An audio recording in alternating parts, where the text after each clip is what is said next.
Bueno, muy buenas tardes a todos nuestros seguidores de esta emisión especial Entre Amigos. Seguimos el hilo con el tema de la crisis institucional del MAS, disputa política entre Evo Morales y Luis Arce.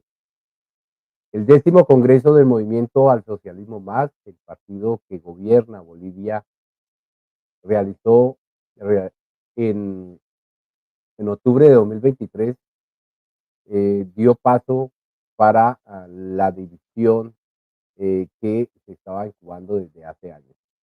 El Congreso aceptó la autoexpulsión de Luis Arce, presidente de Bolivia, y David Choquehuanca, vicepresidente, por no asistir a la reunión que se efectuó en Cochabamba, y ordenó que el Tribunal de Ética del partido expulse también a otros 20 diputados del ala afín al gobierno de Arce.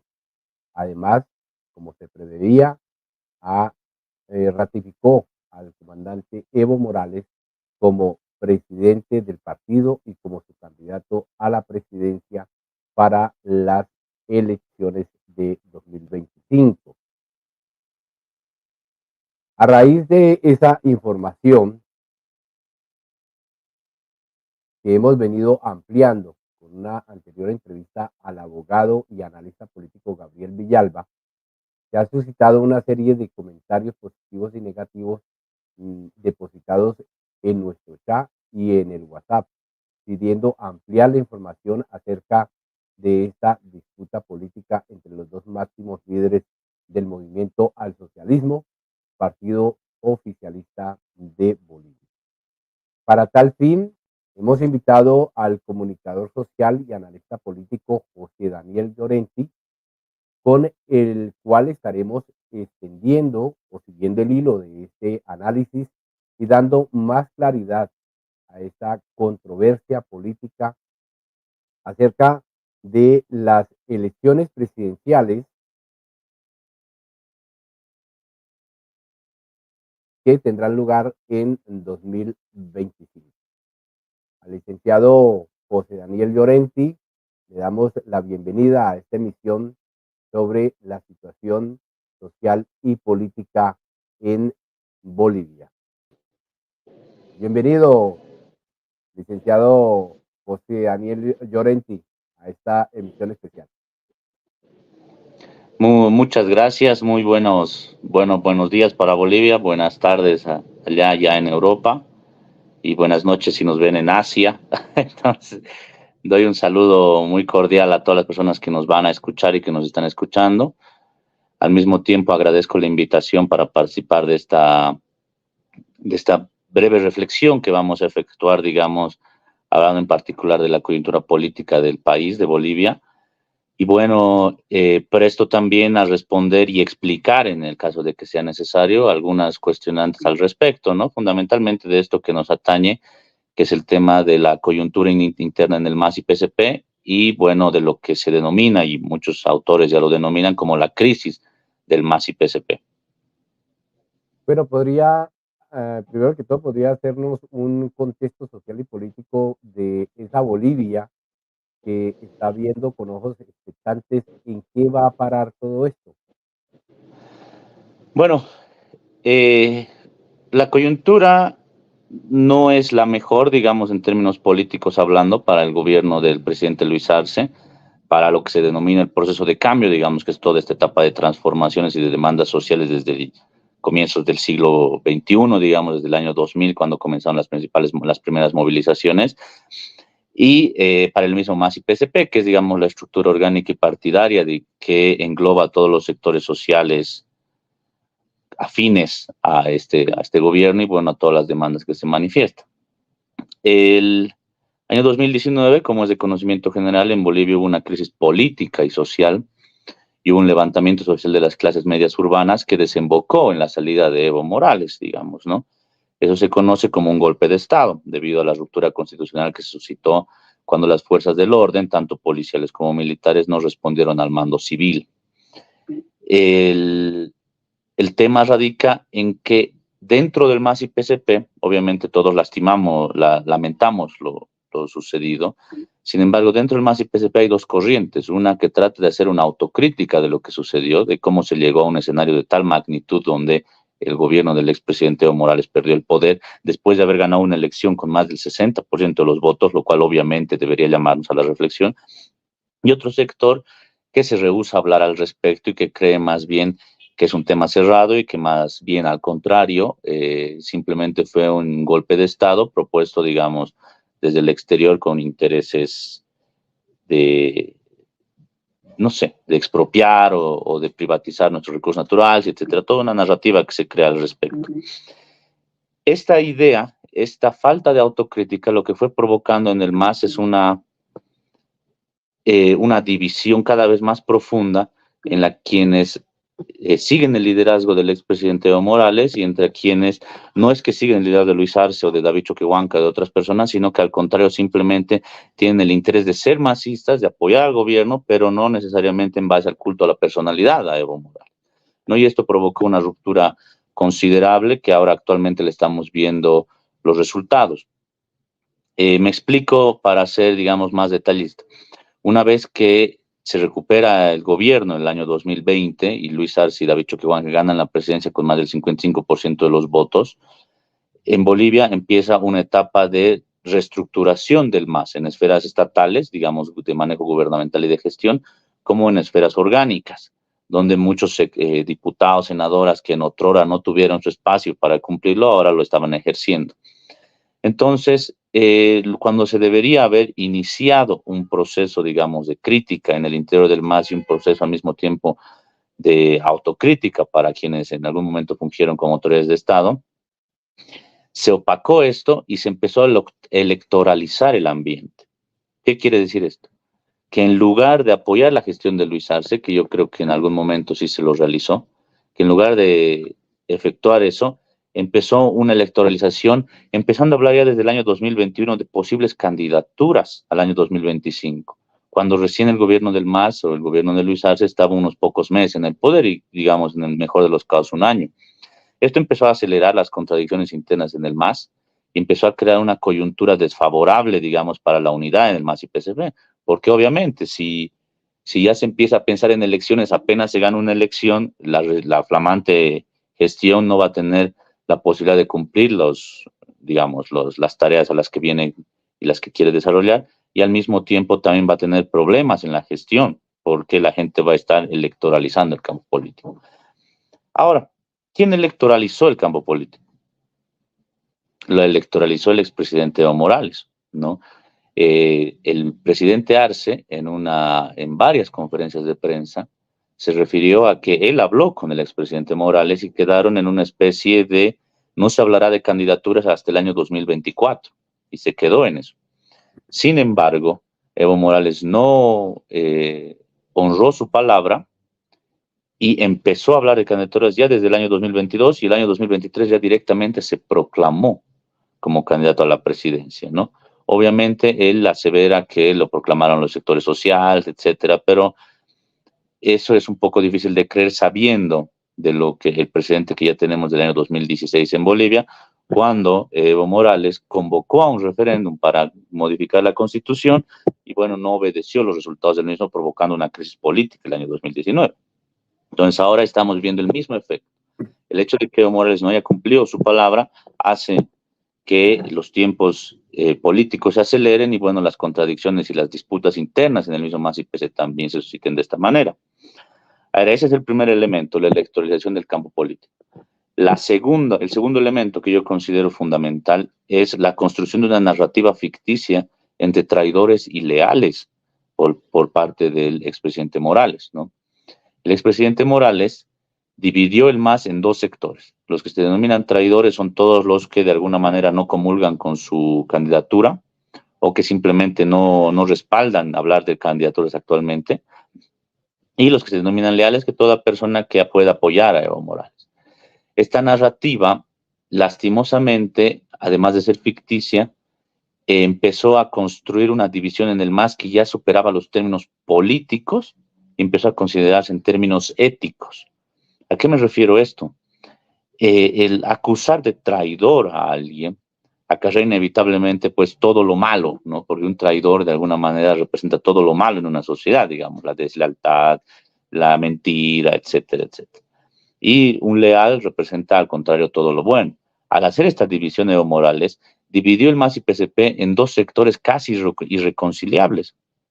Y eso hizo que obviamente los ánimos se caldearan en el interior del MAS y PSP y se lleguen a todo tipo de acusaciones, a las que Evo Morales no paró, ¿no? Evo Morales atacó al hijo del presidente, Luis Arce, atacó a varios ministros y ministras del gabinete, sus voceros hicieron lo propio, atacando a otras personas. Entonces esto empezó a crear una grieta cada vez más grande en el MAS y PSP, que desembocó inevitablemente en escenarios como los que estamos viviendo ahora, ¿no? La convocatoria a dos congresos, el que uno es legítimo y el otro no, uno es legal y el otro no, y todas estas pugnas y estas peleas entre judiciales y sociales y obviamente políticas, que en el fondo lo único que hacen es agrietar más ya la agrietada situación del MAS y PSP. Entonces, obviamente yo no puedo acusar a Evo Morales de todos estos males, digamos, ¿no? Porque sí, en efecto, él es el principal impulsor de la división del MAS y PSDP, pero también hubo de parte y de sectores del gobierno de Luis Arce, sectores que actuaron de manera desproporcionada, ¿no? En contra de Evo Morales, y obviamente eso provocó que la grieta se acentúe y que de alguna manera Evo Morales tenga dentro de su séquito de personas la posibilidad de decirles, ve, yo tengo razón, yo soy el que está siendo atacado por el gobierno. Entonces, estos dos factores. Uno, que el que decía que la electoralización temprana del campo político provocó todo esto. Y dos, la construcción de esta narrativa de leales y traidores, ¿no? En última instancia, y con esto termino esta idea principal, si hubiéramos ido por el camino lógico de la crítica y la autocrítica política, apenas se recupera el gobierno en el año 2020, todos estos temas hubieran sido zanjados al comienzo y no hubiéramos tenido que seguirlos arrastrando hasta lo que se está llevando actualmente, ¿no? La situación política en el MAS se dificulta cada vez más, valga la redundancia. Hay aún alternativas de unidad, es verdad. Sin embargo, cada vez son menos y cada vez es menos posible pensar que un MAS y PSP vayan juntos o vayan unidos a las elecciones y bueno, se tenga que buscar otros mecanismos que ya no necesariamente respondan a lo que tradicionalmente defendía el MAS, ¿no? Que es la unidad del movimiento indígena campesino, la unidad de todos los sectores populares y bueno, la revolución democrática y cultural en todos sus aspectos.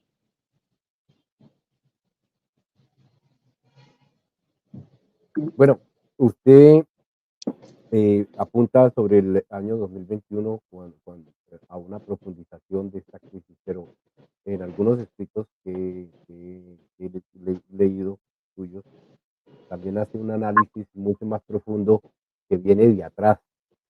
Pido que en algún momento usted apunta hacia el año 2014 como una fecha clave para determinar el comienzo de esta ruptura, o al menos ya se visionaba algo así según los escritos que se ha hecho, los análisis que se ha hecho. ¿Podría comentarnos un poco acerca de este análisis? Claro, yo quiero ser claro en esto para que entendamos y que toda la gente entienda esto. El año 2000 al 2005 en Bolivia hubo una efervescencia social y popular que terminó por derrocar a los gobiernos de ese entonces, a los gobiernos afines al neoliberalismo en Bolivia. El primer gobierno que cae es el gobierno del señor Gonzalo Sánchez de Lozada, del 2003, y el segundo que cae es de su vicepresidente, su entonces vicepresidente Carlos Mesa, el año 2005. Eso es una historia conocida. Una de las demandas fundamentales que tenía la sociedad en esa época era la de la Asamblea Constituyente. El objetivo de una Asamblea Constituyente es construir una nueva constitución política del Estado, que en el fondo es un nuevo contrato social, ¿no ve? Entonces, una vez que llega al poder el expresidente Evo Morales, el año 2006, o sea, gana el 2005, pero es posicionado el año 2006, se inician todas las tratativas y las diligencias, tanto políticas como todos los respectivos en los aspectos judiciales, legislativos, etcétera, para convocar una asamblea constituyente, la misma que es convocada en Sucre, en Bolivia. Esta asamblea, después de muchos vaivenes y de muchos problemas internos y de todas las contradicciones que se representaron ahí, terminó aprobándose con más del 61% de la población el año 2009, ¿ya? Y Evo Morales la termina promulgando. Por eso se dice que la Constitución Política del Estado fue producto de varias luchas políticas y sociales y de muchos derramamientos de sangre, porque hay que recordar que en el año 2003 hubo más de 60 personas asesinadas por el gobierno de Gonzalo Sánchez de Lozada, que protestaban precisamente por la Asamblea Constituyente y por la nacionalización de los hidrocarburos. Ahora, una vez aprobada esta asamblea, la nueva constitución del año 2009, que es la constitución del Estado Plurinacional de Bolivia, comienza una nueva etapa en Bolivia, ¿no? Una nueva etapa de mucha inclusión social, una nueva etapa de respeto a los recursos naturales del país, una nueva etapa así de muy diferente al que nos heredó la República Colonial, digamos, desde la liberación de Bolivia en 1825 del yugo español, ¿ya? Eso quiero que se entienda. Ahora, Evo Morales, después de eso, continúa siendo presidente, obviamente, y el año 2014 va a una elección, ¿no? Una elección que la gana con más del 60% de los votos, igual 61 o 62%. Obtiene prácticamente los mismos votos que se obtuvo el año 2009 en la aprobación de la Constitución, o sea, un caudal de votos gigantesco. Sin embargo, la Constitución no permitía que Evo Morales vaya a una reelección más, ¿ya? Entre el año 2014, después de esa gran victoria electoral del MAS y de Evo Morales y algunos sectores sociales afines y, bueno, todo el séquito de personas que los rodea, digamos, en términos de autoridades políticas y institucionales, etcétera, convocaron a un referéndum para modificar la Constitución que se había aprobado hace tan solo unos años, con el objetivo de permitir que Evo Morales pueda seguir postulando a la presidencia. El referéndum lo pierde Evo Morales. Lo pierde con el 51% de los votos. ¿Qué quiere decir esto? Que el 49% votó por el sí.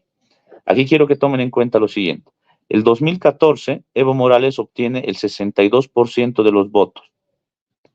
El 2016, en el referéndum, Evo Morales cae al 49%, pierde 13 puntos porcentuales, lo que significa casi 1 millón de votos. ¿Cómo perdió Evo Morales estos puntos porcentuales? Esto radica en el hecho de que las personas estaban a favor del Estado plurinacional, por eso respaldaron la nueva Constitución, pero no a favor de modificar la Constitución que acababan de aprobar y que de alguna manera Evo Morales la trataba de cambiar a su imagen y semejanza. Entonces la gente dijo, no, te apoyamos en todo, pero en esto no. Entonces, una vez que gana el no, y el referéndum es vinculante, por supuesto, como cualquier referéndum, Evo Morales busca otras formas de habilitarse para la candidatura. En Venezuela, el comandante Hugo Chávez, cuando estaba vivo, manda un referéndum para modificar una constitución y pierde. Y después cambia, después de un año, vuelve a convocar otro referéndum y gana. Y bueno, le da la legitimidad suficiente. ¿Por qué? Porque la gente cambió de opinión.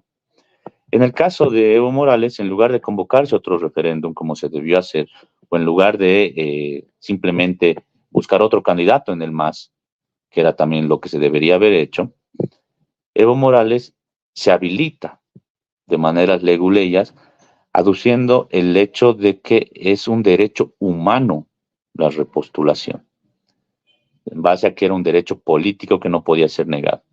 Eso, obviamente, provocó en las personas mucha molestia y un desgaste crónico desde el año 2016 hasta el año 2019, con paros, movilizaciones, etc. Y estos sectores de derecha que en el pasado estaban divididos y que ya no tenían una consigna de unidad y que tampoco tenían un proyecto político que proponer al país, empezaron a unificarse en base a una consigna bien sencilla, pero bien efectiva, que era el que Bolivia te dijo no y que tú tienes que respetar el voto. Y fuera de todo lo que uno puede pensar o no a partir del gobierno, fuera de estar de acuerdo o no con el gobierno, era vinculante. Y era vinculante a la Constitución aprobada por más del 60% de los bolivianos y las bolivianas. Entonces, al no hacer caso de esto, la gente empezó a alejarse del gobierno del expresidente Evo Morales, al nivel de que el año 2019 obtuvo solamente el 47% de los votos. Del 62% del 2014 cayó al 47% el 2019. En 5 años perdió 15 puntos porcentuales, que ya significaba más o menos 1.2 millones de votos. La gestión de Evo Morales fue muy buena. Sin embargo, a pesar de que hacía buena gestión, caía en votos, porque la gente no es que no lo respaldaba, es que simplemente querían que cumpla la Constitución. Y eso desembocó en un levantamiento social el año 2019 bajo la falsa idea de un fraude electoral que nunca existió y que terminó con un golpe de Estado al expresidente Evo. La demostración, primero, de que no hubo fraude y segundo, de que la gente sigue respaldada en el Estado plurinacional, pero no al culto a la personalidad de Evo Morales, es que el año 2020 Luis Arce gana con el 55% de los votos, superando tanto los resultados de Evo Morales el año 2019 como los resultados del referéndum el año 2016. Entonces, todo ese caudal de votos lo recupera Luis Arce de la mano de David con la mano de David Choquehuanca. Los dos fueron en dúo, ¿no? Candidato a presidente y candidato a vicepresidente. Entonces, toda esta lectura larga y extensa que les hago debió hacerse dentro de los círculos del MAS para entender dónde nace el origen de esta disputa y de esta división que cada vez es más crónica. Si tú, y esto les pongo un ejercicio, realizas este ejercicio y lo empiezas a difundir, digamos, en el interior del MAS y PSP, obviamente vas a buscar las causas de la caída del 2019. Vas a buscar a los responsables de que esto haya sucedido. Y vas a buscar, al fin y al cabo, hacer una crítica de los errores que se han cometido en tantos años de gobierno, porque el MAS está casi 20 años en el gobierno, no es poco tiempo. Sin embargo, como se rehusó a hacer esto y se empezó a hablar de una supuesta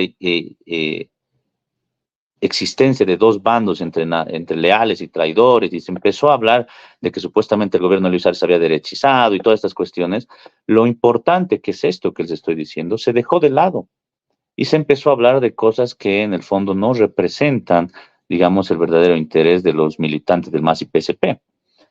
Ahora, obviamente, yo creo que ya es un poco tarde, ¿no? O sea, no voy a decir yo que la crisis del MAS viene simplemente desde el año 2021, aunque desde esa época se acentúa, pero sí desde el año 2016, cuando se rehusó obedecer los resultados del referéndum y cuando se habilitó de maneras espurias al expresidente Morales para una candidatura más, es que inició el quiebre del bloque popular y su desgaste, no de un MAS que ganaba siempre con arriba del 50%, empezó a caer hasta desembocar en lo que ya sabemos todos el año 2019.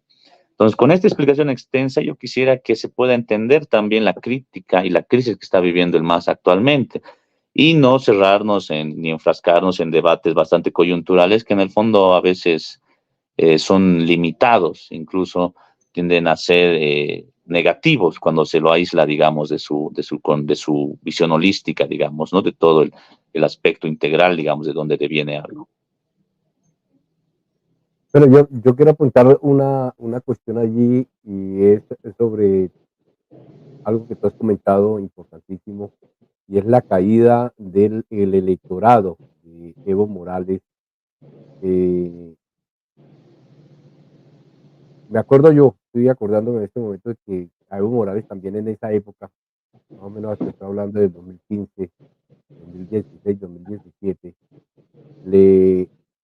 comenzaron a hacer el lawfare, a enredarlo en procesos judiciales a nivel personal, ataques personales, que también en cierta medida pues enlodaron la imagen de Evo Morales. Recordemos de que por allá le sacaron un supuesto hijo que había abandonado, que había tenido con una exnovia y que a la final pues no había respondido por ese niño. Y a la final pues esto llevó a cabo un proceso judicial y pues desembocó en que en realidad la situación era falsa. O sea, una jueza dijo, no, aquí no hay ningún hijo extraviado de Evo Morales y pues sacó de esta causa a Evo. O sea, eso puede haber sido determinante también para esta pérdida del electorado en Bolivia que tú hablas o es inherente a toda esta situación. En realidad sí puede de alguna manera condicionar algo, lo que se denominó el caso Zapata en Bolivia, ¿no? Y creo que internacionalmente también se lo denominó así. Sin embargo, a veces no hay que perdernos en las formas, ¿ya? ¿A qué me refiero con esto? Si el año 2014 tú obtienes el 62% de los votos, el año 2016 caes al 49% de los votos, el año 2019 caes al 47% de los votos y cambias de candidato y ganas con el 55% de los votos como él fue Luis Arce, entonces ahí demuestra que la gente no es que estaba en contra del MAS, es que estaba en contra de, de perdón, se estaba cayendo. No es que estaba en contra del MAS, del Estado Plurinacional de Bolivia, estaba en contra de no respetar la Constitución. Entonces, el caso Zapata fue la perfecta excusa para que las personas tengan una razón para que tú respetes la Constitución. Lo mismo se suscitó el año 2019. El año 2019 no hubo un fraude en Bolivia, eso se ha corroborado y se ha demostrado. Y la demostración más evidente de que no hubo es el hecho de que el año 2020 haya ganado Luis Arce en casi todos los recintos donde había ganado en 2019 el MAS también, ¿no? Entonces, ¿pero por qué la gente creyó en un fraude? Porque como ya habías incumplido el primer acuerdo y no habías obedecido el referéndum del 2016, el 2019 la gente decía, bueno, parece que tampoco van a hacer caso y ahora están haciendo fraude, entonces salimos a protestar. Nunca se compró el fraude y nunca se va a comprobar porque nunca existió. Pero había, digamos, una coyuntura favorable para crear ese tipo de contenidos debido al desgaste crónico que estaba sufriendo el MAS y PSP en los últimos años, ¿no? Con esto también es importante resaltar que aún a pesar de que el caso Zapata pudo haber sido el detonante, digamos, de muchas crisis en el MAS, después del caso Zapata del 21 de febrero, los niveles de aprobación de Evo Morales en las encuestas, después de eso, del 2016, seguían siendo por arriba del 50%. La gente respaldaba a Evo Morales, pero cuando le hablaba si votarías por él una vez más, ese 50 y tantos por ciento que tenía de aprobación bajaba mucho más. Entonces, el caso Zapata fue en el fondo una excusa, no fue importante, y que trató obviamente de manchar la imagen de Evo Morales, pero como se pudo ver en el futuro, vamos, con las elecciones ulteriores que se suscitaron, el impacto real de esto fue bastante mínimo. Más impactante fue el hecho de que no se respetara el voto popular del año 2016 y que no se respetara la constitución política del Estado, ¿no? Que había sido aprobada igual hace unos pocos años.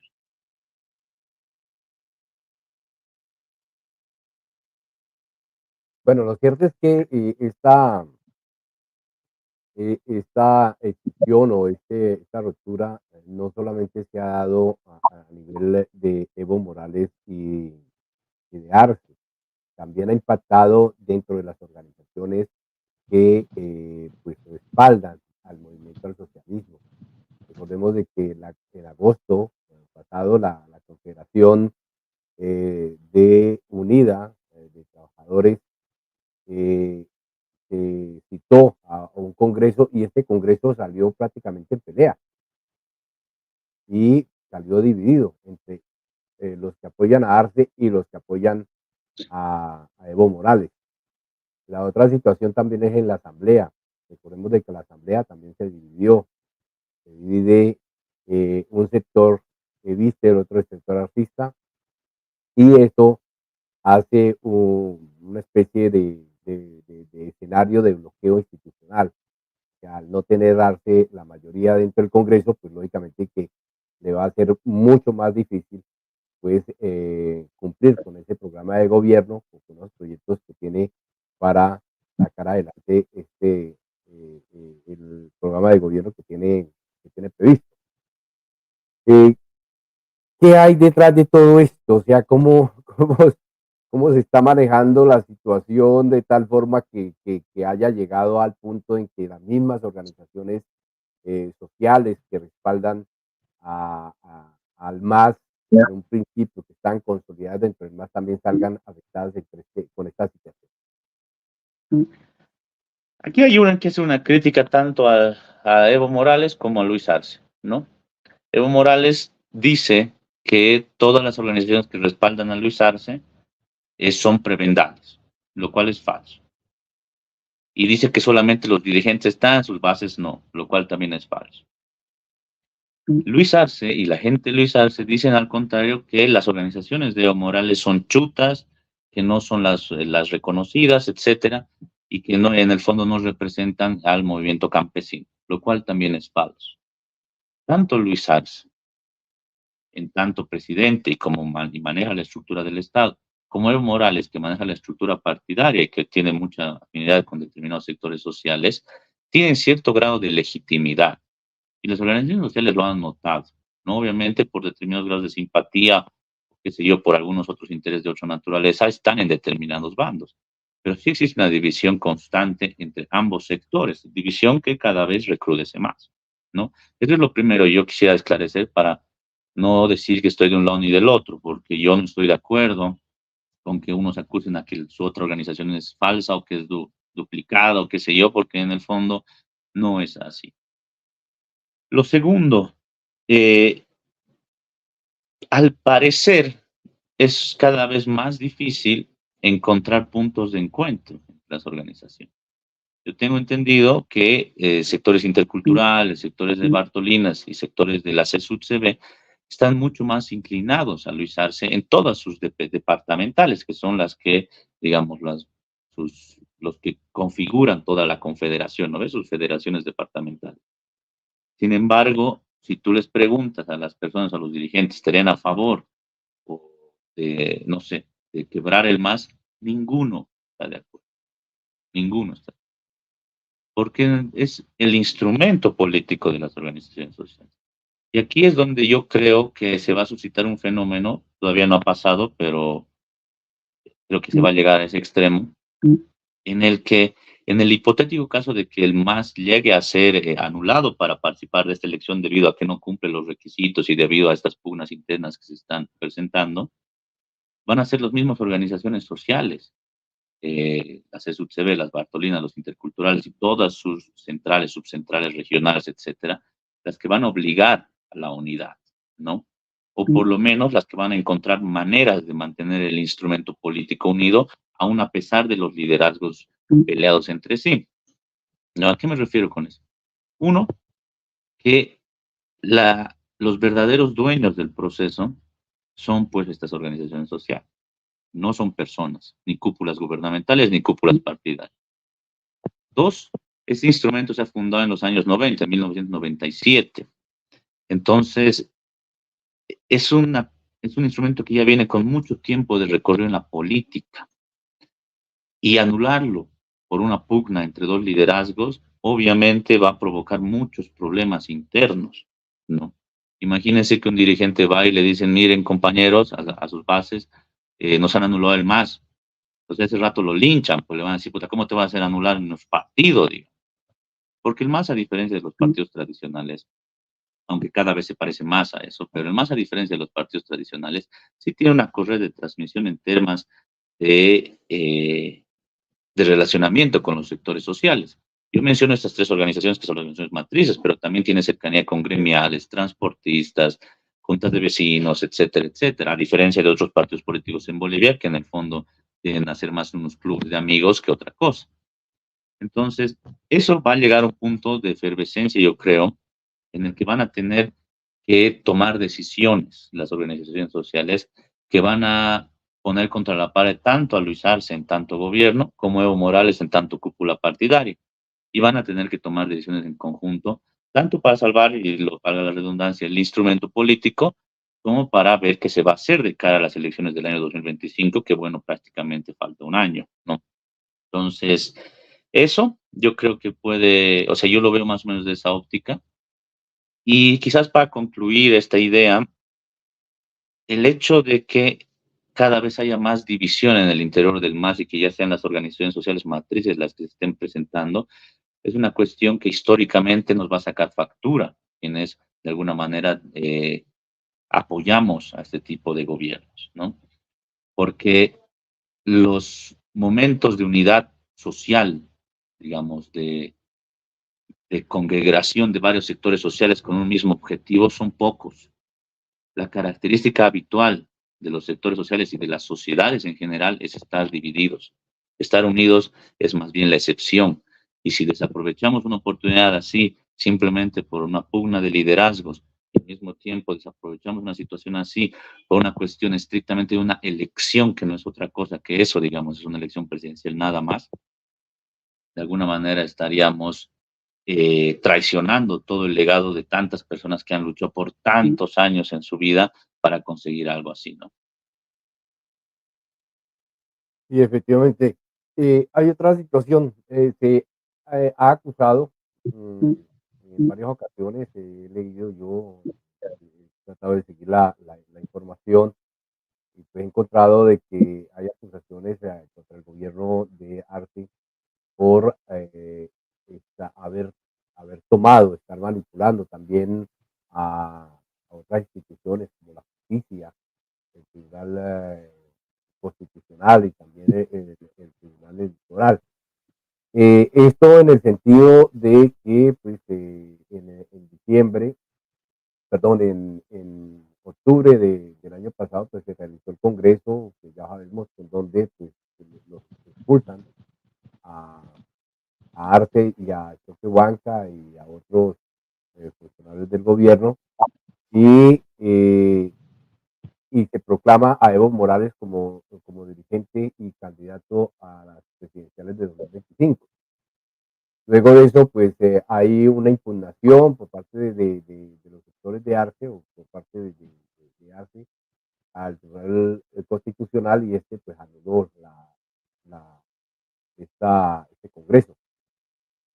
Luego de eso, pues hay el pronunciamiento también del Tribunal Constitucional contra Evo Morales, cerrándole prácticamente la puerta para una reelección. Eso fue en diciembre de 2023. O sea, hay tal manipulación de estas instituciones por parte del gobierno. La división del MAS, como lo mencioné al comienzo, ha tomado cada vez ribetes más crónicos y en eso también está participando la estructura estatal, ¿no? Así como la bancada de vista en el Parlamento utilizó todo su, digamos, la estructura construida en alianza con la derecha en Bolivia para fregar muchos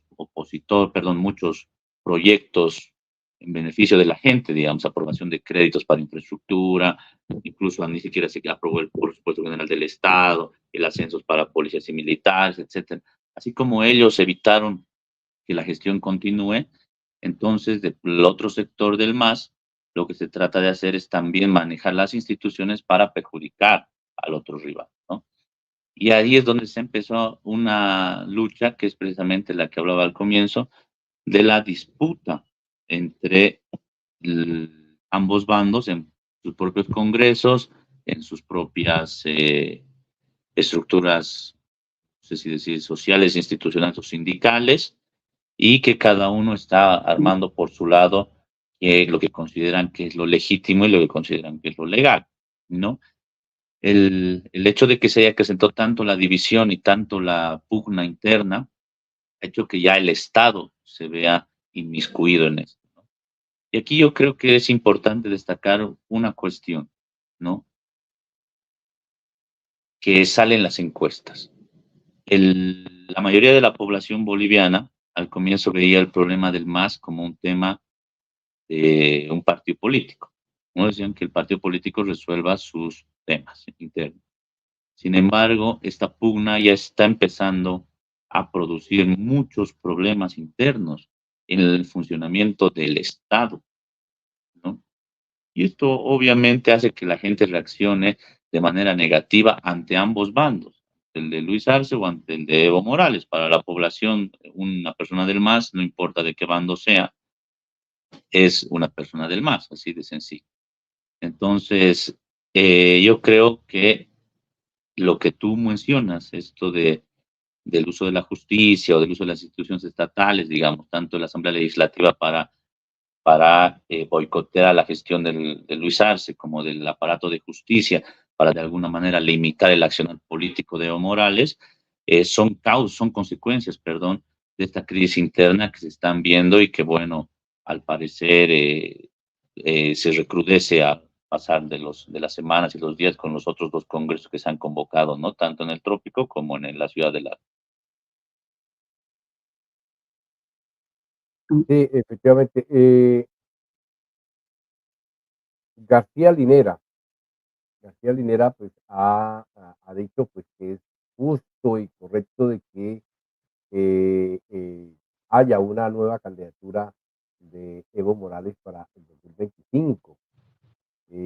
Prácticamente también creo yo que leí en alguna parte que decía de que eh, a la cabeza del gobierno debería estar un indio, en referencia a Evo Morales.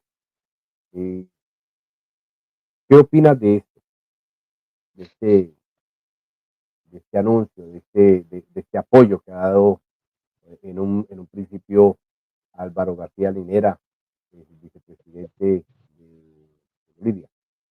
El ex vicepresidente, bueno, son muchas facetas las que ha pasado él desde que llegó, o sea, desde que se recuperó la democracia en Bolivia en el 2020 y él volvió a Bolivia, ¿no? Una, él se alejó directamente de la política partidaria, él prefirió dedicarse más a la academia y a los análisis geopolíticos internacionales. En pocas ocasiones realizaba análisis, digamos, de la realidad boliviana, hasta que se empezó a volver crónica la división y el bueno salta y defiende a Evo Morales en primera instancia. Sin embargo, su defensa de Evo Morales fue una defensa crítica, una defensa en la que dice Evo Morales está bien, es el líder histórico, pero tiene estas deficiencias actualmente. Y actualmente el gobierno de Luis Arce es todo esto y tiene estas deficiencias. Fue un hombre bastante salomónico en sus primeras interpretaciones. Sin embargo, y aquí es donde comienza la dificultad de entender esto de lo primero que les decía de esta narrativa entre leales y traidores que es tan dañina para el MAS y PSP, sectores evistas, comenzando por Carlos Romero, Teresa Morales, etcétera, empezaron a atacar a Álvaro García Linera y a acusarlo de traidor, ¿no? Pues obviamente era ridículo decir que es ridículo pensar que García Linera es un traidor, pues, o sea, el hombre que se fue en un mismo avión con Evo Morales y que eran perseguidos ambos en el golpe de Estado, ¿no? O sea, es ridículo. Pero bueno, a pesar de ese impasse, el García Linera continúa buscando el punto intermedio, en el que él obviamente dice Evo Morales es un líder histórico, tiene que participar en elecciones, hay que ganarle en elecciones, etcétera. Y nuevamente cuando pasa eso, él también habla bien en algunos aspectos del gobierno de Luis Arce, ¿no? Dice, bueno, sí, se está cumpliendo de esta manera, hay muchas deficiencias en esto, etcétera. Es un hombre más ecuánime. Y eso no le gusta a Evo Morales. En un programa de radio, Evo Morales un domingo en la mañana ataca a García Linera y lo acusa de traidor, ¿no? Lo acusa de traidor y lo acusa de estarse eh, derechizando y que convirtiéndose en un vocero del gobierno de Luis Arce. Eso, obviamente, dentro de las estructuras del MAS causa mucho remesón, porque ¿cómo es posible? Y esto es una crítica a Evo Morales, el hombre que sacrificó su vida, que renunció a ser presidente, porque él podía haberse quedado como presidente, ante la renuncia de Evo Morales, él era presidente. El hombre que sacrificó su vida, que sacrificó su familia, que se fue en un avión contigo y que tuvo que dejar las comodidades que podía haber tenido en este país para irse contigo a otros países, ahora lo acusas de traidor. Entonces, eso empezó a provocar que García Linera se aleje de esa primera línea de defensa de Evo Morales, no de negar el hecho de que es un líder histórico, porque nadie lo niega, digamos, pero sí en el hecho de negar que él puede ser una salida potable a la crisis del MAS y PSP, sabiendo que es el factor polarizante por naturaleza, digamos, en el MAS y PSP, y empieza a decantarse por el presidente del Senado, que es Andrónico Rodríguez, ¿no? Y eso provocó aún más ataques por parte del levismo y de Evo Morales, a quien acusaron una vez más ahí a García Linera de ser traidor y todo, bueno, lo que ya se conoce. Yo tengo entendido que García Linera después le escribió a Evo Morales un mensaje y el mismo Evo Morales dijo en una entrevista que le escribieron, no se habló del mensaje, pero tengo entendido que en el mensaje García Linera le decía a Evo Morales que no estaba actuando bien y que, bueno, las cosas que está haciendo, en el fondo, lo único que están haciendo, están creando mucha división en el MAS y PSP y que, bueno, al fin y al cabo, cuando, si es que sucede y cae el gobierno del MAS y PSP y deja de ser gobierno y llega a algún sector de derecha, las primeras personas beneficiadas de esto no van a ser los del MAS, obviamente, y las primeras personas, al contrario, que van a ser no sé si decir perseguidas o decir de alguna manera acusadas, van a ser precisamente las dirigencias del MAS y PSP y fundamentalmente Evo Morales y bueno, el grupo de personas que lo rodea. Yo no sé si está midiendo eso. Yo creo que tal vez la reflexión de García Linera va por ese lado. Sí, claro, lógicamente que en un caso de ruptura, en un caso de que pues la derecha y también los sectores externos, que también han jugado un papel importantísimo en la política interior de los países de América Latina y sobre todo en estos procesos de cambio revolucionarios, puede darse ese escenario en cualquier momento, ¿no? Bueno, eh, hay muchas críticas también acerca de la gestión económica de Arce por la cuestión de que él ha optado por la industrialización y ha abierto opciones con la crisis del dólar, ha hecho una jugada para dar un dólar subsidiado a los sectores industriales, a los sectores exportadores. Eh, y esto pues ha suscitado que ha habido una crisis del dólar también, sobre la cuestión de la especulación y pues también el desabastecimiento del dólar dentro del mercado de Bolivia. Por otra parte, también está la cuestión de la abierta de las exportaciones, también ha sido muy criticado por esto. Y pues se le indica pues que vaya a tener repercusiones mucho más graves en cuanto a la penetración económica y el crecimiento económico que pueda tener Bolivia. Cuanto a esto, ¿cómo ves tú el tema? ¿Qué es lo que está pasando ahí en este tema de economía? Hay dos factores a entender, ¿no? Uno de esos es el factor internacional. Algo siempre debe entenderse en relación a algo, ¿no ves? Si no, uno no sabe que algo es más alto si no conoce algo que es más bajo. Uno no sabe que algo es blanco si no conoce algo es negro. Siempre es así. Entonces, siempre deben tener las cuestiones en un contexto determinado. Entonces, el contexto internacional en el cual se desenvuelve Bolivia no es el mejor. ¿No? Eso yo creo que estamos de acuerdo. No estamos viendo que los índices de crecimiento en el mundo no superan, según las proyecciones, el 1,9% y el 2% como promedio mundial de crecimiento, y de los cuales la mayoría de los crecimientos vienen por parte de apoyo perdón, por los promedios de China, de India y de otros países, digamos, de los BRICS, digamos, ¿no? A eso se añade toda la guerra que se está suscitando en Rusia, o bueno, en Ucrania, en territorio ucraniano, entre Rusia y la OTAN, y también tenemos el problema de la desaceleración, si se menciona así, del crecimiento económico en otros sectores, en otros polos de desarrollo, digamos, que eran tradicionalmente, tenían países con alto crecimiento, como Alemania, por ejemplo, ¿no? Entonces, esa coyuntura externa negativa influye también, por obvias razones, de manera negativa en Bolivia, ¿no? Eso es lo primero que hay que entender. No estamos en la mejor coyuntura económica. Segundo, ya hablando estrictamente en temas económicos nacionales, no estamos en la mejor situación, por supuesto. Hemos estado mejor. Ha habido épocas de la revolución democrática y cultural donde ha habido mucho más eh, estabilidad económica y mucho más movilidad social. Sin embargo, hay algunas cuestiones que hay que resaltar, ¿no? Uno, la inflación se continúa manteniendo baja. Dos, las inversiones, la inversión pública continúa manteniéndose a pesar de todos los problemas que se dan, digamos, tanto en el boicot de la Asamblea Legislativa como en la falta de liquidez, que es precisamente lo que tú hablas por la falta de dólares en Bolivia. Y tres, el hecho de que aún a pesar de esto se sigue llevando un proceso de industrialización en Bolivia. con muchas contradicciones y obviamente con sus limitaciones, pero se está llevando a cabo, ¿no?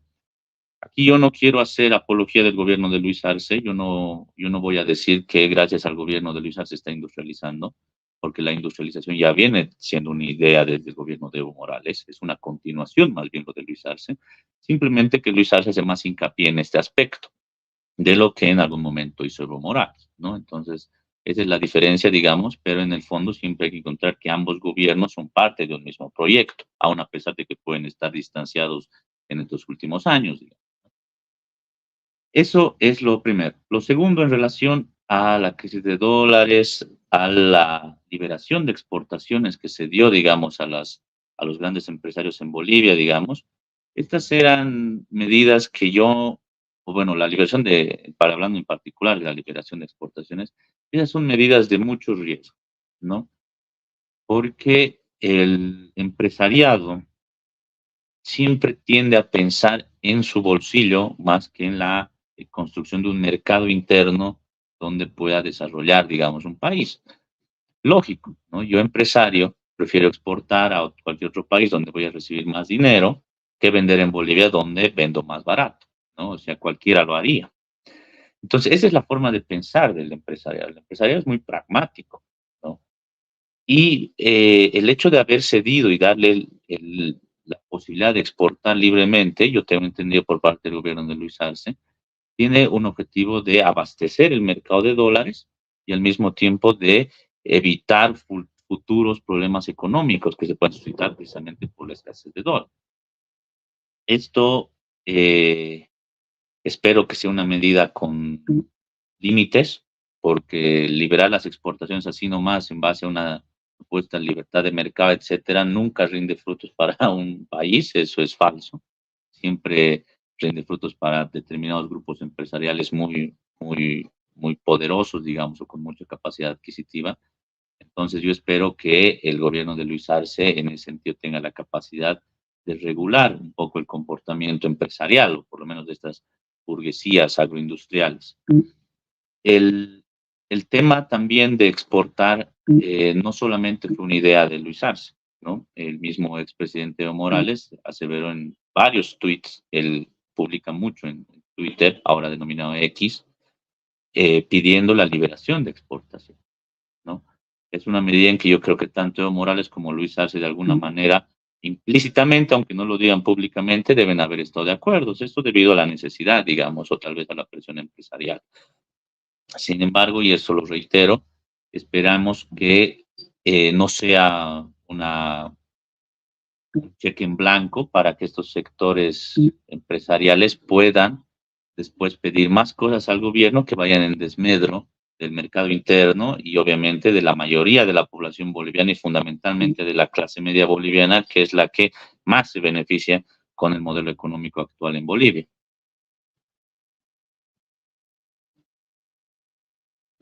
Bueno, Luis Arce ha convocado una nueva convención del MAS para el mes de mayo. Parece ser que la convocatoria que se está haciendo es con los sectores afines a él.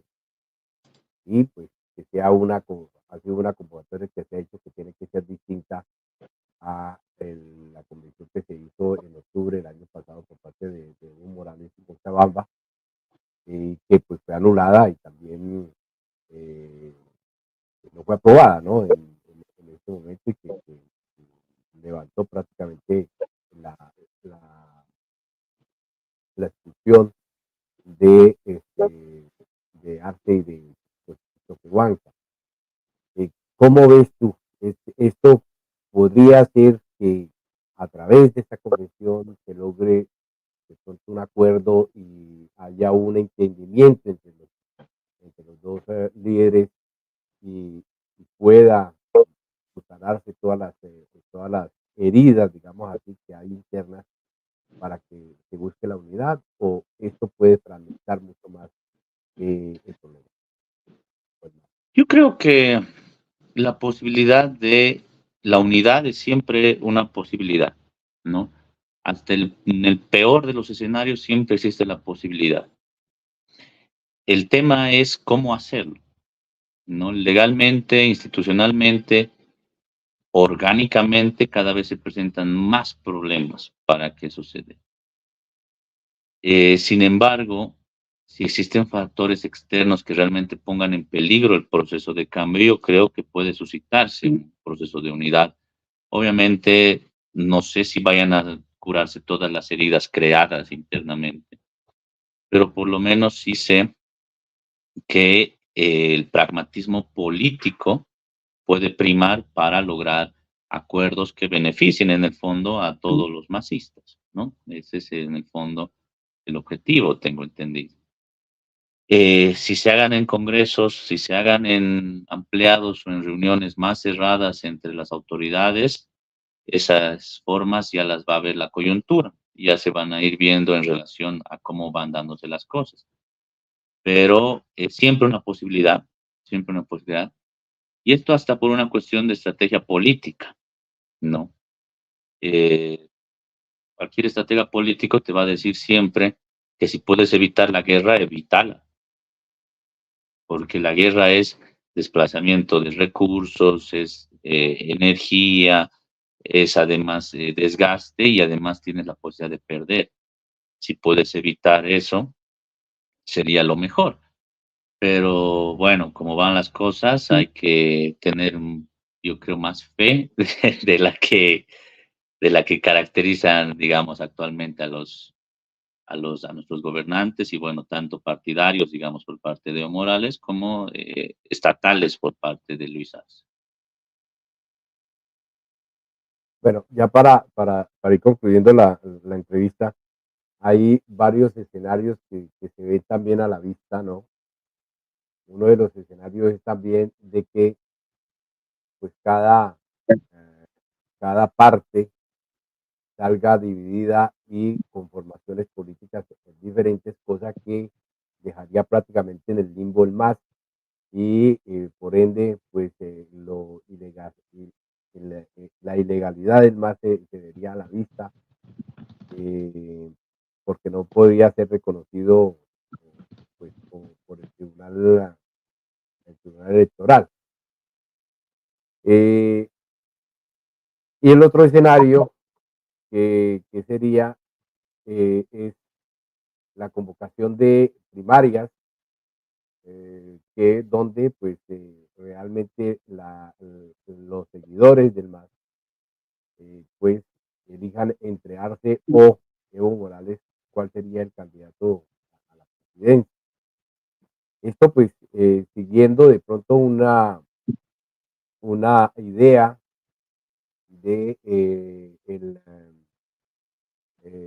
del Grupo de Puebla que pues está instando a los dos líderes a que pues se unan o que encuentren un entendimiento para resolver el problema, porque prácticamente se van a llevar por delante pues, las próximas elecciones de 2025. Como tú lo dices, pues si salen divididos es muy probable también que la derecha se una y que logre a través de esta división ganar las elecciones del 2025. ¿Cómo ves tú estos escenarios en este momento? Eh, bueno, una de las características de actualmente, tanto de la sociedad boliviana como de la política boliviana actualmente, es la excesiva disgregación social que se da, que también obviamente significa una disgregación política. ¿Qué quiere decir esto? Así como en el MAS hay dos bandos, digamos, claramente establecidos entre los evistas y los que no son evistas, en la oposición, por ejemplo, si uno ve la cartera de Comunidad Ciudadana, la cartera política de Carlos Mesa, existen tres bandos, ¿no? Las de que es de Carlos Mesa, los que son los renovadores de Comunidad Ciudadana y los que responden más bien a Rodrigo Paz y a otros sectores. Y creo que incluso hay cuatro, pero no tengo mucho entendido. En la cartera de Creemos, que es la cartera de Fernando Camacho, el ex gobernador cruceño que se encuentra actualmente en la cárcel, hay dos bandos.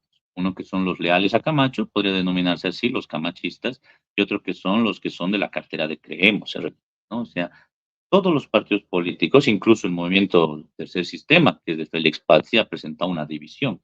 Entonces, es un proceso muy largo de división que se está dando en el campo.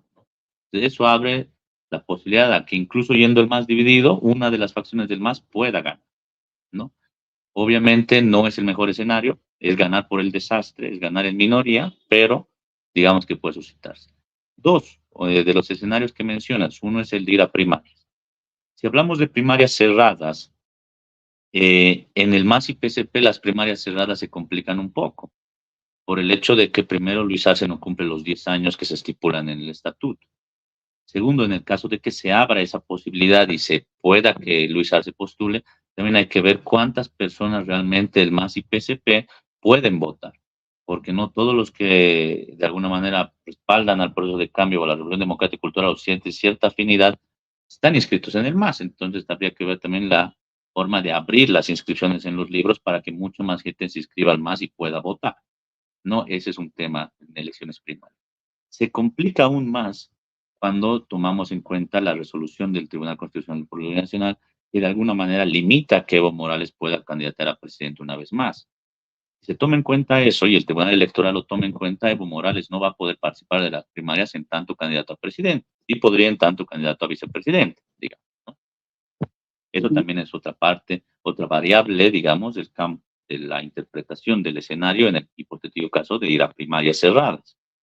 En el hipotético caso de ir a primarias abiertas, que es otra tendencia que ha suscitado actualmente y del cual hay un convenio firmado en el Senado por el mismo Andrónico Rodríguez y los senadores evistas, digamos, con senadores de Comunidad Ciudadana y de otras tiendas y de Creemos, para ir a primarias abiertas. En el caso de que se vaya a primarias abiertas, el tema radica en que, uno, eso sería inédito en Bolivia. Dos, las primarias abiertas, a diferencia de lo que uno cree, pueden beneficiar más a la oposición. Porque digamos que en primarias abiertas el gobierno de Luis Arce logra imponerse, o la candidatura de Luis Arce logra imponerse a una candidatura de vista, debido a la magnitud de personas que voten. Nada asegura que dentro de las primarias abiertas de la oposición no haya un candidato que supere con creces las votaciones del MAS, ¿no? Como sucede en Argentina, en las primarias en las que se denominan PASO. Entonces, esto puede provocar un escenario más bien bastante dificultoso para el MAS y PSP. Yo no sé si conviene realmente las primarias abiertas. El único sector de la oposición, el único sector beneficiado con las primarias abiertas es en el fondo la oposición de derecha en Bolivia. Entonces, todos estos escenarios, primarias abiertas, primarias cerradas o simplemente la división del MAS y que cada uno vaya por su bando, son escenarios complicados, ¿no? Y son escenarios complicados para el MAS. Pero hay una variable más que yo creo que hay que considerar, ¿no? Que es una variable que si en el MAS estamos mal, digamos, por decirlo así, yo me rescato un masista más. En la derecha están peor, ¿no? En la derecha tienen muchas más dificultades. La unidad en la derecha es mucho más difícil. Además, porque en este año 2025, la derecha tiene por lo menos 4 candidatos claros. Uno es Samuel Doria Medina, otro es Jorge Quiroga, otro es Carlos Mesa y otro es Manfred Reyes Villa. Manfred Reyes Villa va a cumplir 72 años, creo, en 2025. De la misma manera, Carlos Mesa. Samuel Doria Medina, 68, y Jorge Quiroga también creo que va a cumplir 68. Es la última elección de estos señores, ¿no? Es la última elección de toda esta generación de candidatos de derecha y eso hace pensar que muy difícilmente se van a bajar. ¿Por qué? Van a perder la oportunidad de poder ser candidato a presidente y nunca van a tener una mejor oportunidad que ahora donde el MAS está dividido. Entonces, ¿cuál va a ser el candidato de derecha? Está entre estas cuatro personas, digamos, ¿no? Sabiendo que el 2025 va a ser el último la última oportunidad. Lo segundo,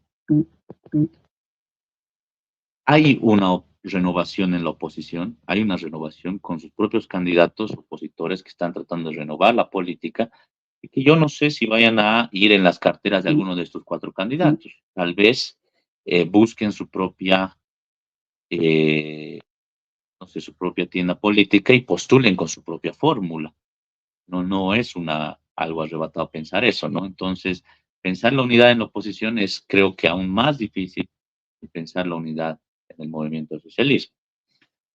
Lo que sí es un hecho, al menos como están mostrando las encuestas y en cualquier escenario de los que mencioné, es que en Bolivia habría una segunda vuelta el año 2025, porque no hay un claro dominante en la política nacional y porque ante la posible división del MAS y PSP, obviamente ese 50 y tantos por ciento o ese 40 y tantos por ciento que siempre vota por el MAS va a tener que tomar partido por uno de los candidatos del MAS y eso va a dificultar más, aún valga la redundancia, la victoria electoral en primera vuelta. Por eso yo creo que todo apunta a que va a haber una segunda vuelta en el año 2025, entre quienes no sé, y que bueno, de ahí va a salir el siguiente gobierno, que al ser un gobierno de segunda vuelta no va a tener mayoría parlamentaria y el Parlamento va a tener que cobrar muchísima más relevancia de la que tiene actualmente.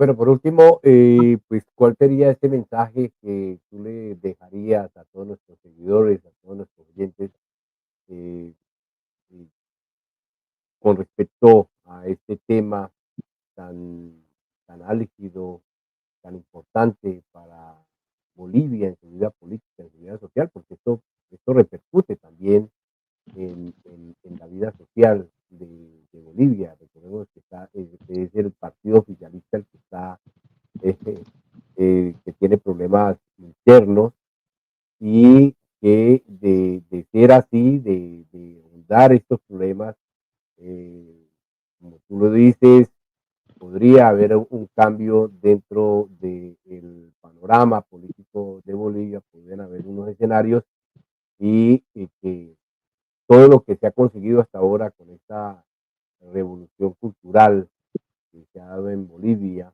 pues se pueda ir al trasto solamente por una disputa partidaria. Eh, Aquí yo creo que hay que aplicar la dialéctica, ¿no? Existen determinados logros, resultados de la revolución democrática y cultural que no van a ser removidos. Venga el gobierno que venga, ¿no? El año 1952 en Bolivia hubo una revolución, eso lo sabemos todas y todos quienes somos bolivianos, donde se impulsó el voto universal. Eso no cambió y no va a cambiar. No, es muy difícil que se quite el voto universal en Bolivia, digamos, o en muchos lugares donde ya se lo ha adquirido, ¿no? Eso es lo primero. Sin embargo, la nacionalización de las minas, que pasó también en esa época, después también fue revertida con privatización, ¿no? Hay elementos, y esto es donde entra la dialéctica, que pueden ser, eh, digamos, revertidos, y hay otros que ya son parte osificada de la sociedad boliviana y que no van a ser revertidos. Lo mismo se suscita ahora en la Revolución Democrática y Cultural. Hay cuestiones que no van a ser revertidas. Venga el gobierno que venga. Uno es la inclusión indígena, ¿no? Eso ya no se va a cambiar más. El último gobierno, el gobierno de Yanine Áñez, nos ha enseñado que solamente por atreverse a mover la huipala han terminado perdiendo el gobierno y muchos de ellos han terminado en la cárcel, han terminado destruidos y bueno, la oposición de derecha yo creo que ha entendido por fin que la huipala es un símbolo nacional y que no van a poderlo retirar. ¿No? O sea, siempre habrá alguno que otro ignorante, digamos, que va a quererla retirar, pero bueno, son minorías. Entonces, yo creo que uno es ese hecho, ¿no? La inclusión social no va a bajar, ¿no? No, y indígena no se va a quitar. Lo segundo, la hoja de coca como patrimonio de la bolivianidad, ¿no? Ya no se va a quitar, no solo porque ahora la mayoría de los bolivianos volea, pichea, aculica o todos los términos que se utilizan, digamos, sino porque se ha convertido en una cuestión de identidad boliviana, ¿no? Entonces, eso por lo menos tampoco va a ser retirado después venga el gobierno que venga. Lo que sí puede ser revertido, y eso es lo peligroso de que el MAS vaya dividido y que llegue un gobierno de derecha, son precisamente los éxitos económicos, ¿no? Se puede proceder a las privatizaciones masivas, a la destrucción de empresas del Estado, se puede proceder al mismo tiempo a la disminución del Estado bajo el pretexto de hacerlo más eficiente y de esa manera provocar más bien desempleo, provocar más bien poca soberanía en el país y de esa manera también, como lo estamos viendo en Argentina, digamos, es un ejemplo, la entrega de soberanía a potencias internacionales. Entonces, eso sí puede suscitarse, ¿no? Como se está suscitando en otras regiones del país y como también se suscitaba en el mismo, en Bolivia, en el pasado. Sin embargo, hay otros logros, como los que mencioné, que no van a ser revertidos y que más bien la derecha actualmente va a tener que aprender a vivir con ellos. Lo riesgoso es que puedan utilizarlos en nuestra contra, ¿no? Eso ya es un debate, yo creo, de otra naturaleza. En algún momento lo vamos a tocar y tal vez en otra oportunidad podríamos utilizar esto, eh, digamos, como los logros del Estado plurinacional y cuáles van a ser las consecuencias a futuro. Pero por el momento creo que es lo más importante que se puede resaltar. Bueno, licenciado José Daniel Llorenti, muchas gracias por haber aceptado la invitación a hacer esta entrevista y seguir el hilo eh, de este tema candente, de esta disputa entre estos dos dirigentes allá en Bolivia. Y pues le deseo muchos éxitos en todas sus labores cotidianas y profesionales.